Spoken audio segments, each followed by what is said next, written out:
السلام علیکم ورحمۃ اللہ وبرکاتہ۔ بسم اللہ الرحمن الرحیم، والصلاة والسلام علی خاتم المعصومین سید المرسلین المبعوث رحمۃ للعالمین حضرت سیدنا محمد وآلہ وصحبہ اجمعین، اما بعد۔ مختصر درس حدیث کی نشست کے ساتھ خلیق الرحمن آپ سے مخاطب ہیں۔ آج کی حدیث کی راویہ ہیں اما عائشہ رضی اللہ تعالی عنہا ام المؤمنین، اور اس حدیث کا تعلق صحاح ستہ کی دو عظیم ترین کتابوں سے ہے، سنن ترمذی سے اور سنن ابن ماجہ سے۔ سنیے اس حدیث کے متعلق کہ جو اللہ کی عبادت کرنے والے بندے ہیں، عبادت کرتے ہوئے ان کا رویہ کیا ہونا چاہیے، یہ بہت بڑی بات ہے۔ اور اس حوالے سے اب مجموعی طور پر ہم سب کمزور ہیں، بہت زیادہ کمزور ہیں۔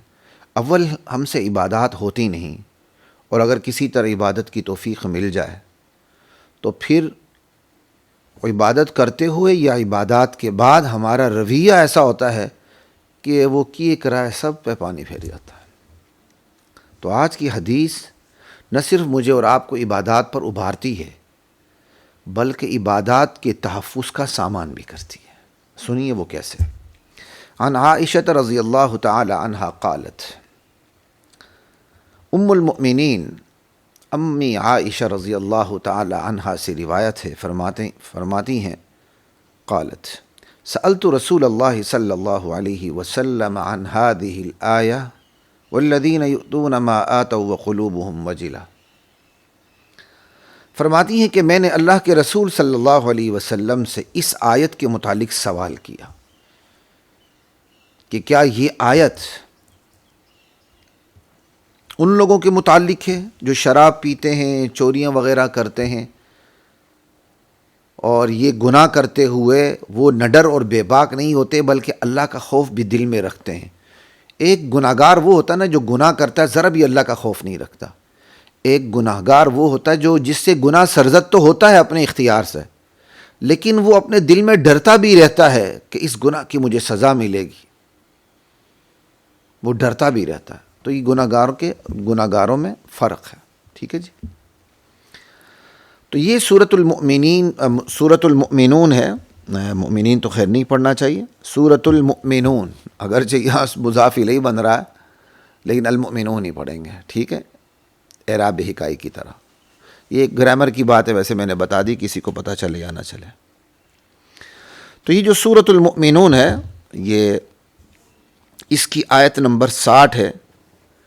اس کی تفسیر امی عائشہ رضی اللہ تعالی عنہا نے نبی کریم صلی اللہ علیہ وسلم سے پوچھی۔ آیت پڑھ دیتا ہوں، ترجمہ کر دیتا ہوں، پھر اللہ کے امی عائشہ کا سوال اور پھر نبی کریم صلی اللہ علیہ وسلم کا جواب۔ والذین یؤتون ما آتوا وقلوبهم وجلہ، وہ لوگ جو اللہ کی راہ میں دیتے ہیں جو کچھ بھی دیتے ہیں۔ اب کیا دیتے ہیں اس پہ بات نہیں ہو رہی، کیونکہ جس پہ بات ہو رہی فوکس اس کو کرنا ہے۔ والذین یؤتون ما آتوا وقلوبهم وجلہ، وہ لوگ جو اللہ کی راہ میں دیتے ہیں، جو کچھ بھی دیتے ہیں، لیکن ان کی دل کی کیفیت کیا ہوتی ہے؟ وقلوبهم وجلہ، اس حال میں کہ درا حالے کے، اس حال میں کہ ان کے جو دل ہیں وہ ڈرتے رہتے ہیں کہ انہم الی ربہم راجعون، کہ انہوں نے اپنے پروردگار کی طرف لوٹنا ہے۔ اللہ کے راستے میں دیتے بھی ہیں اور پھر خوفزدہ بھی رہتے ہیں کہ ایک دن آئے گا انہوں نے پلٹ کے اپنے پروردگار کے پاس جانا ہے، حساب کتاب دینا ہے۔ تو امی عائشہ رضی اللہ تعالیٰ نے یہ آیت پڑھی، اور اس روایت میں جو میرے سامنے ہے اس میں وقلوبہم وجلہ تک آیت ہے، یعنی بتا دیے کہ اس آیت کے متعلق سوال کیا۔ تو یہ آیت امی عائشہ پڑھتی ہیں اور نبی علیہ السلام سے سوال کرتی ہیں کہ یا رسول اللہ، اس آیت میں کیا وہ لوگ مراد ہیں جو گناہ کرتے ہیں لیکن اللہ کے عذاب کا خوف بھی دل میں رکھتے ہیں، نڈر اور بے باک نہیں ہوتے؟ اللہ اکبر! کیا اس سے مراد وہ لوگ ہیں کہ گناہ کرتے ہیں پھر بھی اللہ سے ڈرتے رہتے ہیں، ایک ڈر ان کے اندر موجود رہتا ہے؟ اللہ اکبر! کیونکہ امی عائشہ رضی اللہ تعالی عنہ کو یہ سوال اس لیے پیدا ہوا کہ یہاں وجلتن تک بات ہے بس، کہ وہ خوف کھاتے ہیں. اب کس چیز سے خوف کھاتے ہیں یہ آیت میں مذکور نہیں ہے. تو امی عائشہ نے یہ سمجھا یہ خوف کھانے والے وہ لوگ ہیں اللہ کے راستے میں دیتے ہیں لیکن ساتھ ان سے گناہ بھی ہو جاتے ہیں، تو پھر اپنے گناہوں کے بارے میں وہ خوف کھاتے ہیں. دیے ہوئے پر صرف تکیہ نہیں کرتے کہ ہم نے دے دیے تو بس چلیں ہم گناہوں سے ہم بچ گئے. یہ جو ہم سے گناہ ہو گئے ہیں اس کے بدلے میں یہ اللہ کے راستے میں دینا، خرچ کرنا، یہ کفارہ بن جائے گا. مطمئن ہو کے بے خوف ہو کے گناہ نہیں کرتے، بلکہ اللہ کے راستے میں انفاق کرتے ہیں، خرچ کرتے ہیں، لیکن چونکہ ان سے گناہ بھی سرزد ہوتے ہیں تو اپنے گناہوں پر وہ خوف زدہ بھی رہتے ہیں. امی عائشہ نے یہ سمجھا اور تصدیق کے لیے نبی علیہ السلام سے سوال کیا کہ یا رسول اللہ، کیا آیت میں وہ لوگ مراد ہیں جو اللہ کے راستے میں دیتے ہیں لیکن چونکہ ساتھ ان سے گناہ بھی ہوتے ہیں تو اپنے گناہوں کے بارے میں وہ خوف زدہ رہتے ہیں؟ اب اللہ کے نبی کا جواب سنیے گا. ہاں، تو پہلے اما عائشہ کی میں بات مکمل کر لوں عبارت میں، اردو میں تو میں نے مکمل کر لی، کہ انہم الذین یشربون الخمر ویسرقون، کہ یا رسول اللہ اس آیت سے مراد وہ لوگ ہیں جو شراب پیتے ہیں، ویسرقون، اور چوری بھی کرتے ہیں، یعنی گناہ بھی کرتے ہیں. دیتے تو ہیں، چوری کرتے ہیں، گناہ کرتے ہیں، اور ساتھ گناہ کرتے ہوئے اللہ کا خوف بھی ان کے دل میں رہتا ہے. قال،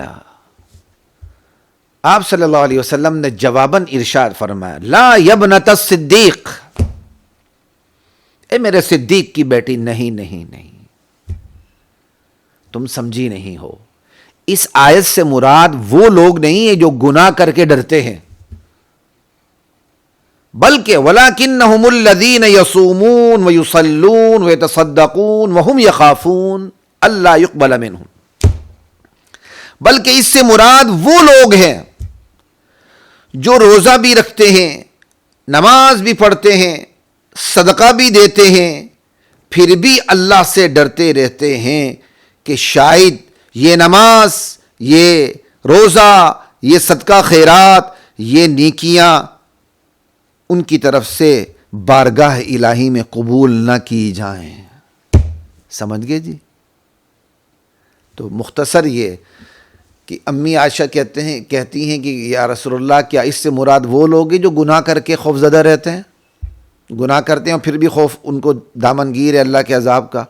اللہ کے نبی فرماتے ہیں نہیں، اس آیت میں اس سے مراد وہ لوگ نہیں ہیں، بلکہ وہ لوگ مراد ہیں، وہ نیکوکار مراد ہیں جو نیکیاں کرتے ہیں اور ساتھ خوف بھی رکھتے ہیں کہ یہ نیکیاں اللہ کی بارگاہ میں قبول بھی ہوتی ہیں یا نہیں.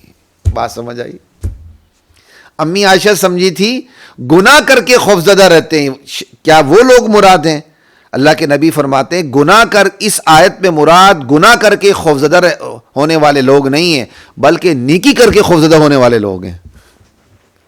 اگر میں اس کو سم اپ کر کے بیان کروں دو جملوں میں تو یہ بات ہے کہ اے صدیق کی بیٹی، آیت سے مراد وہ لوگ نہیں ہیں جو گناہ کر کے اللہ کے عذاب سے ڈرتے ہیں، بلکہ آیت سے مراد وہ لوگ ہیں جو نیکی کر کے اللہ سے ڈرتے ہیں. نیکی کر کے اللہ سے ڈرتے کہ معلوم نہیں ہماری یہ نیکی، ہمارے یہ روزے، ہماری یہ نمازیں، ہمارے یہ صدقہ خیرات، لاکھوں کروڑوں اربوں خربوں اللہ کے راستے میں خرچ کرنا، یہ اللہ کی بارگاہ میں منظوری بھی پاتے ہیں یا نہیں یہ خرچ کرنا. اندازہ کر لیں یہ کتنی، یعنی امی عائشہ نے سوال کیا اور نبی علیہ السلام نے ایسا جواب دیا، ایسا جواب کہ انسانی نفسیات کا علاج ہو گیا. پہلے میں مکمل کرتا ہوں اللہ کے نبی کے فرمان کو، پھر کیا کہتے ہیں حدیث کی تشریح کرتے ہیں انسانی نفسیات کی روشنی میں. اولئک الذین یسارعون فی الخیرات، یہ آیت اگلی آیت ہے، ساتھ ہی جو آیت پڑھی ہے امی عائشہ نے جو آیت پڑھی تھی اس سے اگلی آیت یہی ہے، آیت نمبر 61 سورہ المؤمنون.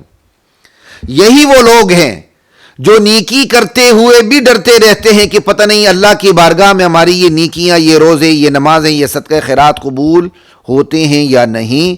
یہی وہ لوگ ہیں جو نیکی کر کے بھی ڈرتے ہیں نا، یہی وہ لوگ ہیں اولئک الذین یسارعون فی الخیرات، جو نیکی کے کاموں میں، بلائی کے کاموں میں ایک دوسرے سے آگے بڑھنے کی کوششوں میں لگے رہتے ہیں. یسارعون باب مفعلہ ہے جو صرف نحو جانتے ہیں.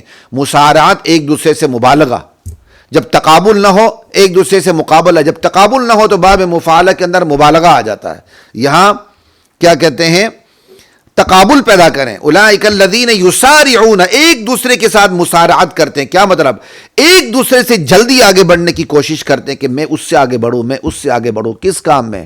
بلائی کے کاموں میں. اللہ اکبر، اللہ اکبر. یہ ہے نیکی کی کاموں میں، بلائی کے کاموں میں. ٹھیک ہے جی. اولئک الذین، اللہ کے نبی فرماتے ہیں یہی وہ لوگ جو نیک عمل کر کے بھی ڈرتے ہیں نا کہ پتہ نہیں یہ نیک عمل قبول ہوتا ہی نہیں، یہی لوگ بلائی کے کاموں میں ایک دوسرے سے آگے بڑھنے کی کوشش کرتے ہیں. رواہ الترمذی وابن ماجہ. اللہ اکبر. یہ حدیث مکمل ہو گئی. اب اس فرمان کے کچھ جو نکتے ہیں وہ آپ کے سامنے اختصار کے ساتھ بیان کر کے انشاءاللہ نشست کو اختتام تک پہنچاتے ہیں. اللہ کے نبی کے جواب سے خواتین و حضرات یہ بات پتہ چلی کہ بندے کو نیکی کرنی چاہیے، لیکن نیکی کرنے کے ساتھ یہ خوف بھی رہنا چاہیے، معلوم نہیں یہ میری نیکی اللہ کی بارگاہ میں اللہ قبول بھی کرتے ہیں کہ نہیں. کہیں میری نیکی میں کھوٹ تو نہیں آ گیا. اگر میں نماز پڑھ رہا ہوں تو میری نماز میں ریاکاری تو نہیں آ گئی، میری نماز میں کسی طہارت کی کمی تو نہیں. وسوسوں سے دور رہنا ہے. وسوسوں سے دور رہتے ہوئے یہ بات ہے. کیا میں نے نماز کو اس کے تمام آداب کے ساتھ پڑھا؟ کہیں ایسا تو نہیں ہوگا میں نے نماز بھی پڑھ لی پھر بھی قبول نہیں ہوئی. اب اگر یہ خیال رہے گا نماز میں ترقی ہوگی، تنزل نہیں ہوگا. میں نے اللہ کے راستے میں مال خرچ کیا، معلوم نہیں اللہ میرے اس مال کو قبول بھی کرتے ہیں کہ نہیں. اللہ تعالیٰ نے قبول کرنے پہ آیا، اللہ فقیر کے مال کو قبول کر لیتے. اللہ قبول نہ کرنے پہ آیا، نبی کے صاحبزادے کے مال کو قبول نہیں کرتے. آدم علیہ السلام کے بیٹے کے ایک کو قبول کیا، دوسرے کو قبول نہیں کیا. اذ قربا قربانا فتقبل من احدہما ولم يتقبل من الآخر. دونوں نے اللہ کے راستے میں انفاق کیا، ایک کی طرف سے قبول کیا گیا، دوسری کی طرف سے انفاق کو قبول نہیں کیا گیا. جس کی طرف سے قبول نہیں کیا گیا تھا قابیل، اس نے حابیل کو قتل کر دیا. اللہ، یہ تو اللہ کی مرضی ہے نا. اللہ قبول کرتے ہیں کہ نہیں کرتے؟ لیکن اللہ جو قبول کرتے ہیں وہ بھی حکمت کی بنیاد پہ کرتے ہیں، علم کی بنیاد پہ کرتے ہیں. اور اللہ جس کی نیکی قبول نہیں کرتے وہ بھی حکمت کی بنیاد پر قبول نہیں کرتے، علم کی بنیاد پر، لا محدود علم کی بنیاد پر قبول نہیں کرتے. ایک بندہ ہے وہ اللہ کے راہ میں خرچ کرتا ہے، اس کو سوچنا چاہیے کیا یہ میرے مال، یہ مال حلال کا ہے؟ ایک، حلال راستے میں جا رہا ہے. دو، نیکی کے ساتھ جا رہا ہے، حلال طریقے سے جا رہا ہے. تین، حلال مال خرچ کرنا، حلال راستے پہ خرچ کرنا، حلال طریقے سے خرچ کرنا، پھر اس پر احسان بھی نہ جتانا، اس پر حکمرانی کی کوشش بھی نہ کرنا، بلکہ اللہ کے راستے میں گیا ہے تو گیا ہے بس. اب خود اس جو اللہ کے راستے میں خرچ کر دیے اس سے خود کو ایسا لا تعلق بنا لینا جیسے اس نے خرچ ہی نہیں کیا تھا. کتنے لوگ ہیں مجھے بتائیں، ہمارے معاشرے میں کتنے لوگ ہیں جو اللہ کے راستے میں خرچ کرنے کے بعد خرچ کیے ہوئے مال سے اتنے لا تعلق ہو جاتے ہیں کہ گویا انہوں نے خرچ ہی نہیں کیا. کتنے لوگ ہیں؟ میں اپنے آپ کو شامل کر کے سوال کرتا ہوں، چاہے میں 5 خرچ کروں یا 10 خرچ کروں. آپ لوگ تو بہت خرچ کرتے ہوں گے. آج ہماری مسجدوں کا حال خواتین و حضرات یہ ہے، ہماری مسجد میں، کسی مسجد میں آپ داخل ہو جائیں، آپ زندگی میں کسی مسجد میں پہلی مرتبہ بھی داخل ہوئے ہیں، داخل ہونے کے بعد آپ کو فوراً پتہ چل جاتا ہے نمازیوں کے اندر ان کی حرکات و برکات و سکنات و پتہ نہیں شد و مد سے پتہ چل جاتا ہے کہ اس مسجد میں خرچ کرنے والا بندہ کون سا. صاف پتہ چل جاتا ہے. جو خرچ کرتا ہے وہ حکمرانی کرتا ہے، یہ کرو وہ کرو. امام بھی سٹ سٹینڈ ہوتا ہے اس کے لیے. اگر کوئی غیور امام ہے تو پھر وہ غیرت مندی میں رہتا ہے. ورنہ امام صاحب کو بھی پتہ ہے چودھری صاحب کی جیب سے میری تنخواہ آ رہی ہے، وہ بھی ایسے ہوتا ہے. وہ بھی چودھری صاحب کی مرضی کے خلاف دین بیان کرنے کو تیار نہیں ہوتا.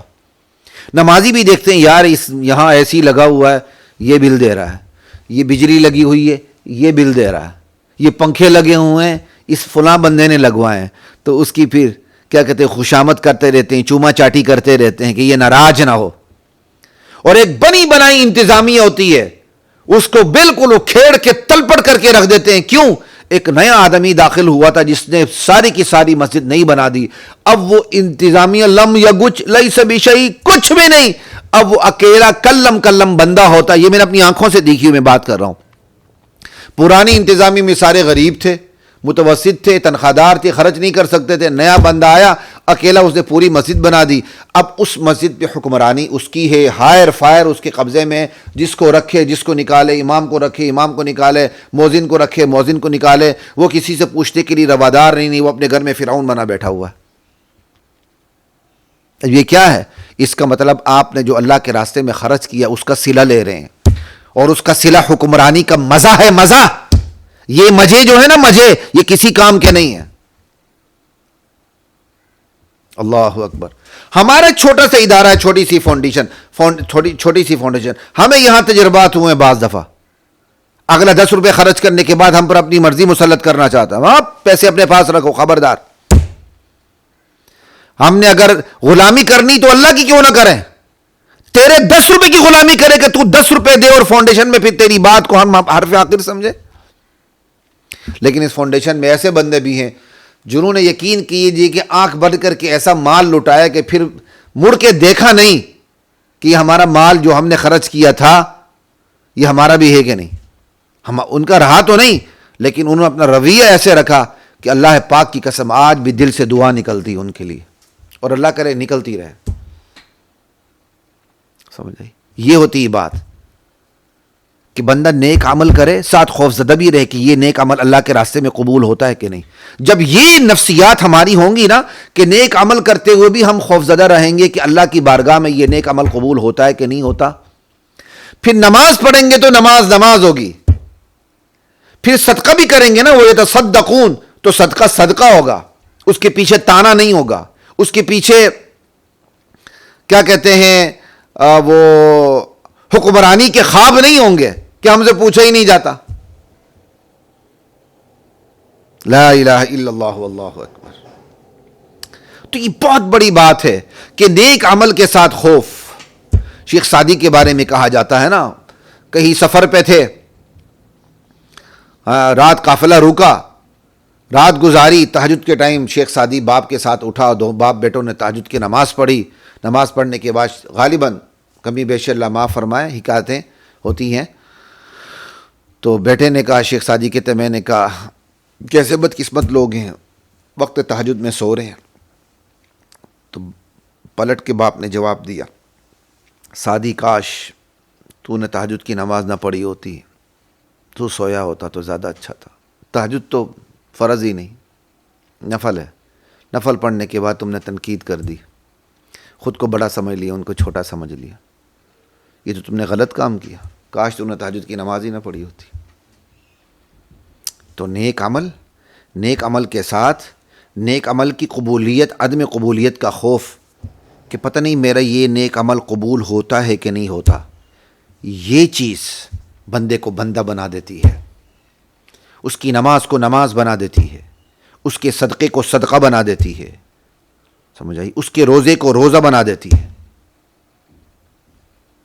اور یہی چیز کہ نیک عمل کے ساتھ خوف کہ پتہ نہیں یہ نیک عمل قبول ہوتا ہے یا نہیں، یہی چیز نیکیوں میں ترقی کا باعث ہوتا ہے. یہی چیز نیکیوں میں ترقی کی وجہ بنتی ہے. کیوں؟ میں کہتا ہوں یار یہ نماز پتہ نہیں قبول ہوتی کہ نہیں، میں نے یہ 2 رکعت نماز پڑھی اللہ کے راستے میں، معلوم نہیں قبول ہوتی کہ نہیں. اس کا نتیجہ کیا نکلے گا؟ مایوسی نہیں ہونی، خوف ہے. مایوسی اور خوف میں فرق رکھیں.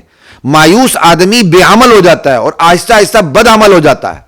یہاں مایوسی نہیں ہے، یہاں ایک سطح کا خوف ہے کہ میں نے اللہ کی راہ میں یہ نماز پڑھی ہے، یہ صدقہ دیا ہے، یہ روزہ رکھا ہے، قبول ہوتا ہے کہ نہیں. پھر بندہ کیا کرے گا؟ زیادہ روزے رکھے گا، زیادہ نماز پڑھے گا، زیادہ صدقہ کرے گا. چلیں اگر پہلے صدقے میں کوئی اونچ نیچ تھی، کمی بیشی تھی، چلو اس صدقے میں دور ہو جائے گی، چلو اس صدقے میں دور ہو جائے گی. تو یہ جو نیک عمل کے ساتھ خوف ہے اسے نیک عمل میں گھوڑے پہ سوار کروا دے گا، آگے بڑھے گا، آگے سے آگے بڑھے گا. وہ اپنے ساتھی کو دیکھے گا، یار یہ ساتھی میرا ساتھی ہے، مجھ سے زیادہ بہتر طریقے سے خرچ کر رہا ہے، مجھ سے زیادہ بہتر طریقے سے نماز پڑھ رہا ہے، مجھ سے زیادہ بہتر طریقے سے روزے رکھ رہا ہے. اللہ مجھے توفیق دے میں اس سے زیادہ بہتر، کیونکہ نیکی میں مسابقت اچھی بات ہے. تو یہ جو نیک عمل کے ساتھ عدم قبولیت کا خوف ہے کہ قبول نہ ہونے کا خوف، یہ بندے کو نیکی میں گھوڑے پہ سوار کروا دیتا ہے. پھر بندہ نیکیوں میں ایک دوسرے سے آگے بڑھنے کی کوشش کرتا ہے. لا الہ الا اللہ. اور یہی آیت میں ہے وَهُمْ لَهَا سَابِقُونَ. یہی لوگ ہیں جو نیک عمل میں عدم قبولیت کا خوف رکھتے ہیں. یہی لوگ کیا کہتے ہیں، ان نیکیوں کے کاموں میں آگے نکل جانے والے لوگ ہیں. ان کا کوئی مقابلہ نہیں کر سکتا. کتنی بڑی بات ہے. نیک عمل کے ساتھ اگر عدم قبولیت کا خوف ہو تو نہ صرف بندہ نیکی کے گھوڑے پہ سوار ہو جاتا ہے بلکہ سب سے آگے نکل جاتا ہے. یہ گواہی کون دے رہا ہے؟ اللہ دے رہے ہیں. تو اللہ سے بڑھ کر بھی انسانی نفسیات کا کوئی واقف ہے، عالم ہے؟ نہیں. تو اللہ مجھے اور آپ کو یہ کیا کہتے ہیں نعمت نصیب فرمائے کہ نیک عمل کے ساتھ خوف بھی لاحق کو معلوم نہیں قبول ہوتا ہے کہ نہیں. تو یہ خوف کیا کرتا ہے؟ بندے کو بندہ بناتا ہے. یہ خوف کیا کرتا ہے؟ نیکی میں آگے بڑھاتا ہے. پھر یہ خوف کیا کرتا ہے؟ اللہ اکبر، تکبر کو ختم کر دیتا ہے. جب آپ نیکی کریں گے، میں نیکی کروں گا، ساتھ خوف بھی رہے گا پتہ نہیں قبول ہوتی کہ نہیں یہ میری نیکی، تو یہ تکبر ختم کرے گا. یہ مغرور نہیں بنائے گا کہ بندہ مغرور اور متکبر ہو جائے. اور میں نے یہ کام کیا، میں نے یہ خرچ کر دیا، اہلکت مال اللبد. اگرچہ وہ تو غلط راستے کے لیے آتا ہے لیکن صحیح راستے پر بھی ایسے ہی ہو تو پھر غلط خرچ کرنا ہو گیا نا. صحیح راستے پر بھی اگر بندہ غلط نیت سے خرچ کر لے تو پھر وہ تو اہلکت مال اللبد ہے. بس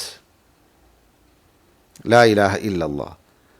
تو یہ نیک عمل کے ساتھ جو خوف ہے کہ قبول ہوتا ہے کہ نہیں، یہ بندے کے اندر سے تکبر کو ختم کر دیتا ہے. بندہ بن جاتا ہے. وہ نیکی اس کے اندر غرور پیدا نہیں کرتی کبھی بھی. یہ ہے نیک عمل کو سنبھالنے کا طریقہ. نیک عمل کے ساتھ جب خوف پیدا ہوتا ہے کہ پتہ نہیں یہ اللہ قبول بھی کرتے ہیں کہ نہیں کرتے ہیں، پھر جو یہ نیک عمل ہے یہ بندے کے اندر بلا وجہ تنقید پیدا نہیں کرتا. تنقید برائے تعمیر بہت اچھی بات ہے. تنقید برائے تنقید بالکل غلط ہے کہ بندہ نیک کام کرے اور اس کے بعد سب کو برا سمجھے. اور یہ معذرت کے ساتھ ہمارے تبلیغی بھائیوں میں بہت زیادہ ہے. کسی طرح تبلیغی حضرات کی محنت سے کوئی نہ کوئی بندہ تبلیغ کے ساتھ جڑ جاتا ہے. آج کل خیر غرور تو ٹوٹا ہوا ہے ان بیچاروں کا بھی، کیونکہ ان بیچاروں کے اندر بھی تقسیم در تقسیم تک تقسیم آ گئی. پاکستان تو بچا ہوا ہے، دنیا لٹ گئی ہے. لیکن بہرحال غرور کافی ٹوٹ گیا اب ان کا، کیونکہ جب زور تھا تو بہت سے لوگوں میں غرور آ گیا تھا. وہ علماء پر فتوے لگاتے تھے، 8 سال پڑھنے کے بعد اللہ کے راستے میں وقت نہیں لگاتے. ماشاءاللہ وہ 8 سال کس راستے میں وقت لگایا ہوا تھا 8-10 سال علماء نے. یعنی ایک چلہ لگا لیا، اس کے بعد پوری دنیا کو یہ سمجھ لیا جب تک یہ چلہ نہیں لگائیں گے کامیابی نہیں ملے گی. وہ اپنی پٹاری کو نوح علیہ السلام کی کشتی سمجھ لی کہ اس کشتی سے جو باہر گئے، یہ نوح علیہ السلام کی کشتی، اس میں جو آگے بچ گئے، جو اس میں نہیں غرق ہو گیا. تبلیغی بھائی یہ بھی کہتے رہے انا للہ و انا الیہ راجعون. یہ ہے نیکی بندہ کرے اور اس کے اندر تنقید کا مادہ پیدا ہو جائے. جب نیکی کے ساتھ قبولیت، عدم قبولیت کا خوف بھی لاحق ہو جائے کہ نا پتہ نہیں یہ قبول ہوتا ہے کہ نہیں میرا یہ نیک عمل، تو پھر بندہ بلا وجہ تنقید نہیں کرے گا کہ خود 2 رکعت نماز پڑھ لی، خود 4 مہینے لگا لیے، چلے لگا لیے، جو تبلیغ کے راستے میں نہیں جوڑا ان سب پہ فتوے جھاڑ دیے. غلط ہے، ایسا نہیں ہونا چاہیے. اور پھر ایک الگ موضوع ہے، کیا صرف تبلیغی ہے؟ تو کل تک جو مولانا الیاس نہیں تھے پھر کیا تھا؟ خیر ایک الگ موضوع، اس پہ نہیں جاتے. اتنی ہی بات کافی ہے. نیک عمل کے ساتھ خوف بندے کو بندہ بناتا ہے، نیکی پہ ابھارتا ہے، نیکی میں ترقی دیتا ہے، تکبر ختم کرتا ہے، تنقید کا مادہ ختم کرتا ہے، انسان کو انسان بنا دیتا ہے. یہ ہے جی آج کی حدیث کا مختصر خلاصہ. اللہ مجھے اور آپ کو نبی کریم صلی اللہ علیہ وسلم کے فرمودات حسنہ پر، وہ ہیں ہی حسنہ، عمل کرنے کی توفیق عطا فرمائے. وما علینا الا البلاغ المبین. وَلَقَدْ أَنزَلْنَا